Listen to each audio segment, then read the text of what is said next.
ഭാര്യയെ വെട്ടിക്കൊലപ്പെടുത്തി ഒളിവിൽ പോയ പ്രതി 14 വർഷത്തിന് ശേഷം അറസ്റ്റിൽ. ആലപ്പുഴ ആറാട്ടുവഴി ആര്യാട് മണ്ണാംപറമ്പിൽ താമസിക്കുന്ന ബാബുവിനെയാണ് തൃശൂർ കുരട്ടി പോലീസ് അറസ്റ്റ് ചെയ്തത്. സ്വർണവും സ്വത്തും സ്വന്തമാക്കുന്നതിനായി ഭാര്യ ദേവകിയെ 2001 പ്രതി ദാരുണമായി കൊലപ്പെടുത്തിയത്. കേസിൽ അറസ്റ്റിലായി ശിക്ഷിക്കപ്പെട്ട പ്രതി ജാമ്യത്തിലിറങ്ങിയിരുന്നു. പിന്നീട് ഒളിവിൽ പോവുകയായിരുന്നു. കൂടുതൽ വിവരങ്ങളുമായി ആനന്ദ് പുത്തൂർ ചേരുന്നുണ്ട്. ആനന്ദ്, എപ്പോഴാണ് പ്രതി പിടിയിലാകുന്നത്?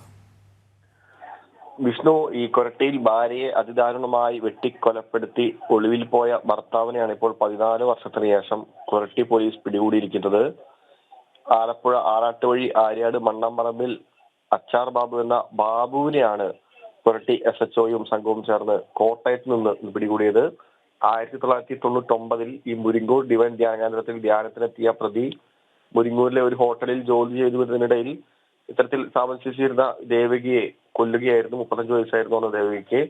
2001 ഒക്ടോബറിൽ ദേവകിയെ അതിദാരുണമായി വെട്ടിക്കൊലപ്പെടുത്തുകയായിരുന്നു.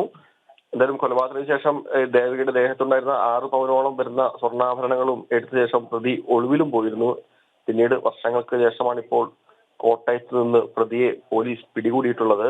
ഇയാൾ തമിഴ്നാട്ടിലും കേരളത്തിലുമായി വിവിധ സ്ഥലങ്ങളിൽ ഒളിവിൽ കഴിഞ്ഞു വരെയാണ് ഇന്ന് കോട്ടയത്ത് വെച്ച് പ്രതിയെ പിടികൂടിയത്. ശരി, ആനന്ദാണ് വിവരങ്ങൾ നൽകിയത്.